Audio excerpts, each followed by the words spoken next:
and welcome back to the workshop. In today's episode, we've got a very cool, unique thing planned. This pattern right here. Now that is a knife designed by Tashi Barucha. He is the designer and the curator of the Jim Bowie Project. The Jim Bowie Project is a curation of 50 knives from some of the top bladesmiths in the world to all build the same pattern of knife, but do it in their own unique style and design while still staying true to the template of the knife. So when you hold up each of these 50 knives to the light, they will all look the same, but then upon inspection, you'll be able to see the differences between each of these knives. Now, I was approached by the Unnamed Society at Blade Show. They had a maker drop off, and they wanted to have a couple of up-and-coming makers join in on the project. And so they asked me to be the last maker in the slot for this project, which I was absolutely thrilled about because the list of makers that are participating in this project are all just unbelievably good. A lot of guys that I've really looked up to for my whole bladesmithing career. So it'd be very cool to have my name on the list of those makers. And so you probably remember that piece of steel that I built in the last episode of this series,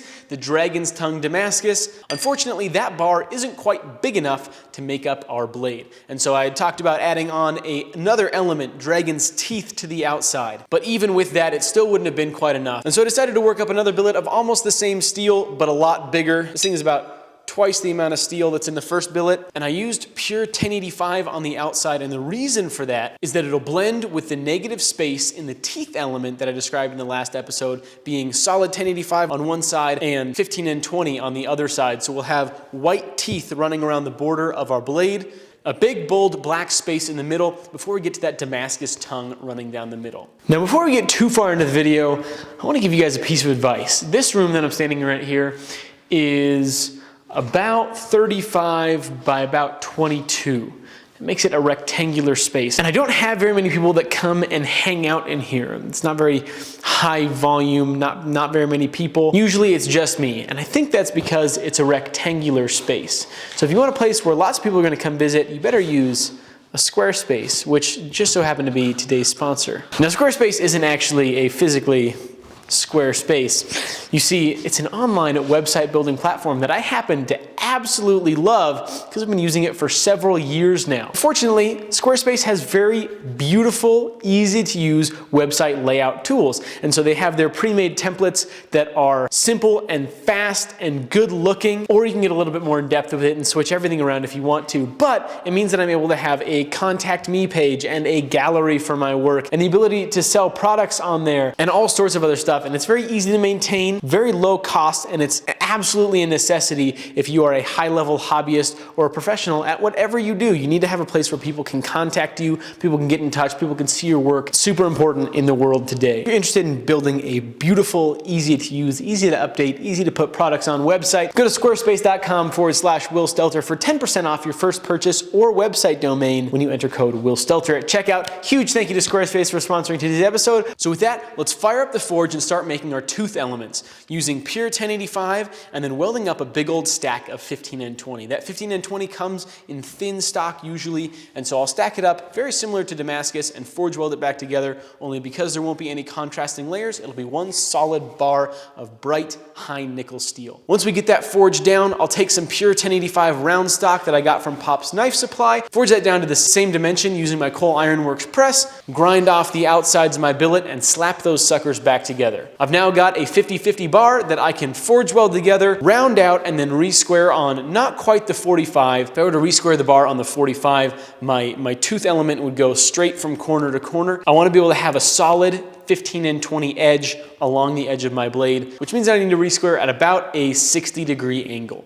Once it's forged down to about a 1/2 inch by about 3/8, I can clean it up on the grinder and then chop up 300 thou thick pieces that I'll stack individually along the edge of my bar. I want to forge down a little bit more 1085 to match the thickness of the teeth so that as I set these welds and forge on edge, I'm not going to be forging those teeth in and adding a weird distortion into my main bar. I want to have that support around the outside, especially around the tip. It'll also give it a little bit more meat, and I would like to keep this thing fairly thick and forge it as close as possible to profile. Not having to stretch it out like crazy to be able to forge in our tip and the bevels is going to be really nice. With my sheet metal templates cut out, I ended up cutting up a couple strips to go along the sides just to help keep those teeth in and hopefully keep them from moving around when I set these welds under the power hammer. Once I got those strips tacked onto the side, I started to place the main pieces of the billet inside my little canister. I ended up leaving a little bit of a weep hole on the back, just about a 1/4 inch wide, so that the WD-40 that I spray in there, when it combusts, won't explode the can. Instead, it'll have some place to go, but it's small enough that it won't allow any oxygen to come in during the forging process. Once the billet has come up to about 2200 degrees Fahrenheit, it goes underneath the dies of the bodery so I can get full contact along the faces of the billet, which should squish the pieces down and upset weld them into each other.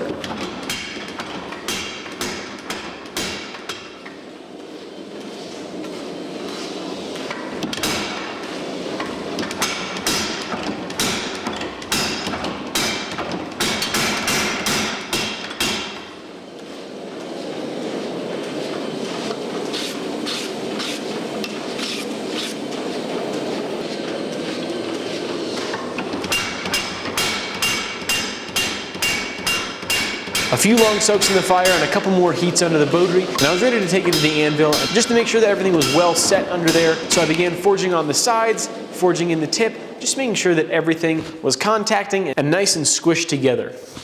Once I was confident that the billet was stuck, I let it cool down, took it into the grinding room. With the big 9-inch angle grinder, I ground off the sheet metal from the side so I could have a look at the pattern and to see what I had. Since you can't really tell the pattern too well from an angle ground finish, took it to the belt grinder right quick and cleaned off my sides for a quick test etch. Unfortunately, I saw some delaminations or flaws in the forge weld where those teeth didn't quite want to stick to each other. I think it's because I didn't have a great way to forge them side to side into each other, and so they stuck great to the core of the material, but there's a couple little areas that I see where the teeth didn't stick side to side next to each other. Fortunately, this sort of thing is often fixable with some good iron mountain flux and a couple of light heats with the hand hammer. The flux will get in there and melt out any of the scale, and this iron mountain flux has some other nifty ingredients in it that really help forge welds stick together well. So we'll let it come up to heat and then lightly tap around in the different areas that I see it trying to come apart, trying to baby those welds, sticking together, get some compression. This is such a weird place to try to move material together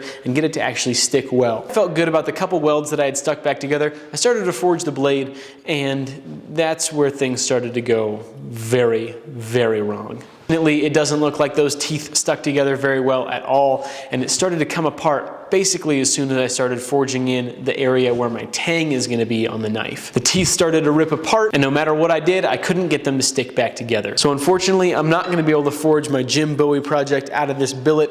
Instead, I might try and get a Santoku or a Gyudo out of it or something like that, but that means that I need to restart on my billet for the Jim Bowie project. Overall, I'm very glad that I got to pursue this design in pattern welding. It's something entirely different from anything I've ever done before. It's a very weird shape. I've never seen any billets like this, but unfortunately I wasn't able to get those teeth to stick together. I thought of a couple other ways that I might be able to make the teeth element look good and work out, and so I'm gonna have to give those a shot. But for now, I think that this billet is gonna get turned into a Gyudo if I can get those last couple little spots on the very edge to stick together a little bit better. Because this is a super cool billet, and I have about a week and a half of time into this thing, and so it's gonna be really sucky if I can't pull something usable out of that guy. And so I think what I'll probably end up doing for my actual Jim Bowie project knife is sticking together some mosaic, twisting it, and then maybe serpentining it, doing something interesting like that, that'll still have lots of character and still be in my style of pattern welding,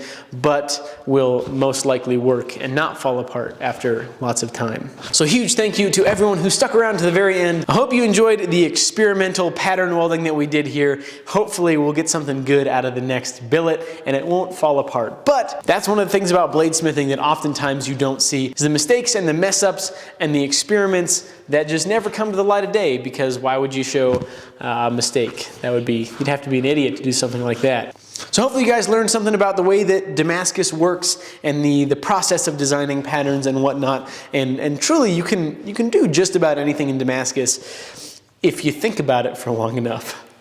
And then maybe you'll do it and it won't work, and you'll figure out a better way to do it that will work. So I feel very blessed that I get to share this journey with you guys. I hope you enjoyed it, and I hope you stick around for the next episode, wherein we'll make some actual Damascus that will stick together and form a knife at some point. Thank you to today's sponsor, which was Squarespace. Huge shout out to our patrons, and thank you guys for sticking around, and I'll catch you on the next episode.